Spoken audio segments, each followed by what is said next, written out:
So the World Cup is coming up, and of course, U.S. is not in the World Cup. Not really sad.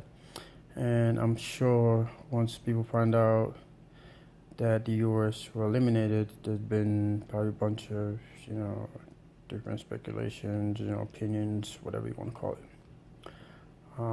So I just want to give mine. I guess you could say my 2 cents.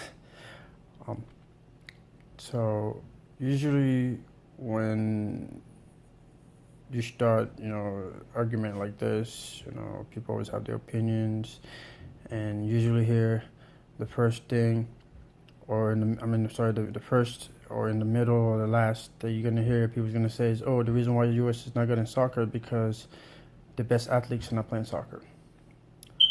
To me, that's BS. Because let's look at the Olympics. When you look at the Olympics, you total the amount of gold, silver, bronze, U.S. wins summer especially. You look at water polo, U.S. is good at that. You look at swimming, U.S. is good at. And to be frank, I'm talking about men's soccer, so men's sports. You look at rowing, U.S. men's is good at that.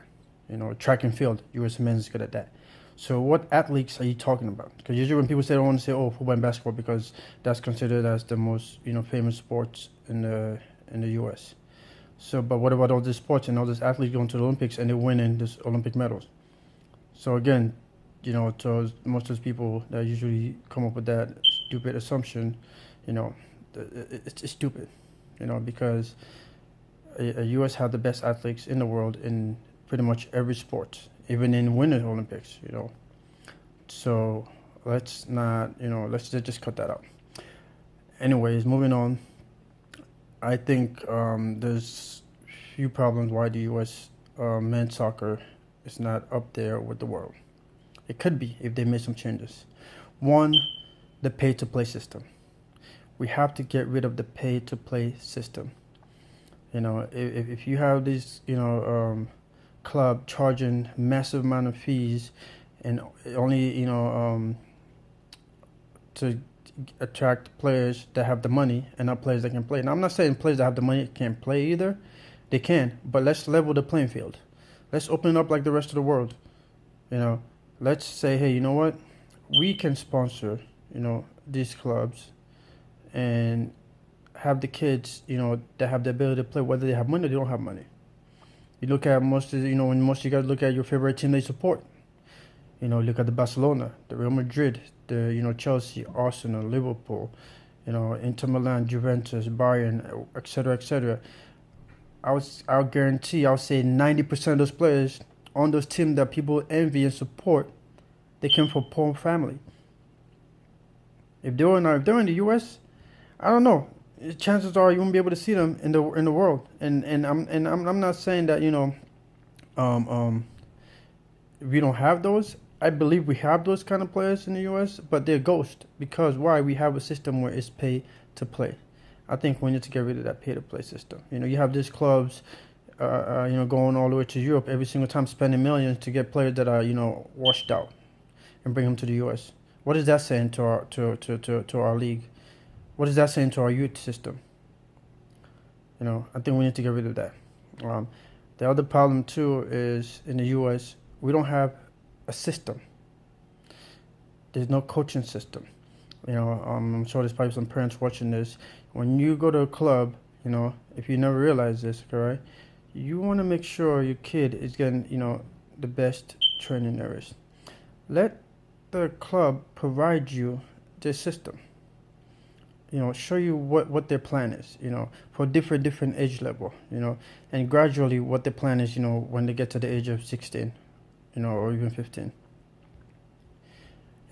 If all they're focusing on is technique, because that's all I've seen is technique. You go from the age of, U6 all the way to U18. It's all everything is based around technique. That's it. passing, receiving, passing, receiving, shooting, passing, receiving, shooting, passing, receiving, shooting. Maybe a little bit of dribbling, or let's just say passing, receiving, shooting, dribbling. Right? Where's the tactics? That's the core of soccer, the tactics.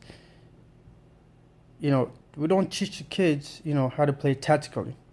We don't even teach the kids how to understand the formation. You usually see it, and those are people that, soccer fans have seen, you've seen this on the sideline. A lot of coaches are usually screaming at the kids on the sideline, dictating, how to play. Pass the ball to this person. Pass the ball to that person. This person is open. That person is open. As a coach, you should not be doing that. You should not be doing that, because all the work should be done at practice. We have to have a system where we break it down and say, okay, from U8 to, U11, this is what we're going to focus on. From, U12 to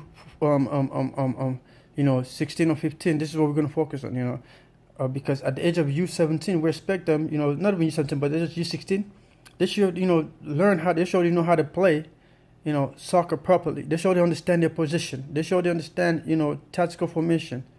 You should not be teaching your kids those type of things. But the problem what we're having is we focus on technique. So when you have these kids, right, you prepare them to go to college, and what's college doing is what? Teaching them again, stupid soccer, kicking balls. And that's useless, because you have them going from, club to college, and that's what most of these clubs would, advertise to you is, oh yeah, I can make your son go to college. Your son go to college. Okay, what's the next step after that? You go to professional, right? Now college is teaching them, okay, right, to say, okay, hey, first up is you're gonna run, right? They make them run so much, right? And make them run so much when it's game time, they're doing multiple subs. So you have a kid, maybe the whole career, college career, probably playing, average, right, 25 minutes a game. But then you transition to professional. So professional, you're supposed to play full 45 minutes halves, right? Or if you're good enough, you play full 90. So some of these kids can't do that, because they're not used to that. They're used to getting subbed up every 10, 15 minutes, in college. And that's bad. That's really, really bad. We have to change that. I think we should talk on the youth level. You start saying, when you get to the age of, 16, right? You get to the age of 16, play to the whole full half. Play to the whole full half. And then you also have to limit your subs. So you play to the whole full halves, no subs in and out, whatever. When the second half comes, no sub in and out either. If you want, you could do, let's say you do 5 subs. You make those subs in your second half. Because then that's to teach the kids and start preparing the kids for the next level. But at the age of even 18, we're making multiple subs. That's not helping, because you need stamina. We don't even have that. So again, if we really want to improve, in soccer in the United States, let's stop with this false excuses or accusations or whatever you want to call them, and let's look at the reality and let's build up from that. Because if we don't, it's not going to make us anywhere better. It's just going to keep us where we are. And a lot of these clubs are exploiting the fact that the parents don't understand what's going on in the soccer field. So whatever it is that they tell them, that's what they listen to. And usually they bring into the areas, we're going to get your son to go to Division 1. We're going to get your son to go play college soccer. And that's what you hear these kids talking about, college soccer. But then when it comes to the World Cup, college soccer is not there. So we have to prepare these kids, right, beyond college soccer. If we want to keep, participating in the World Cup every single time the World Cup comes. So that's all I want to say for now.